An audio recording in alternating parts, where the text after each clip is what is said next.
दोस्तों, बुजुर्गों ने कहा है कि बच्चे अपने और बीवी हमेशा पराई अच्छी लगती है। और अगर आपको कानूनन किसी और की बीवी चुराने की इजाज़त हो तो क्या ही मज़ा है। पर ख्याल रहे कि आपकी बीवी कतरीना या करीना जैसी बिल्कुल ना हो। तो चलिए दोस्तों, अफ्रीका चलते हैं। यहाँ बसने वाला ये कबीला, जिसको बुडा भी कहते हैं, ये कबीला दिखने में तो पाकिस्तान में बसने वाले बलोच कबीलों जैसा है, पर इसके रस्म रवाज बिल्कुल अलग हैं। ये कबीला माल मवेशी पालने वाला और खाना बदोश कबीला है। ये कबीला गिरेबोल नामी सालाना मेला लगाता है। इस मेले का मकसद सिर्फ और सिर्फ एक दूसरे की बीवियां चुराना है।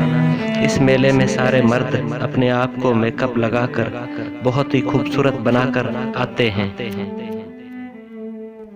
और गाना गाते हैं और औरतों को खूब लुभाते हैं। फिर जिन जोड़ों की सेटिंग हो जाती है वो एक दूसरे को टाइम और जगह बता देते हैं। ठीक उस टाइम पर और उस जगह पर मर्द पहुंच जाता है और किसी और की बीवी को भगा कर ले जाता है।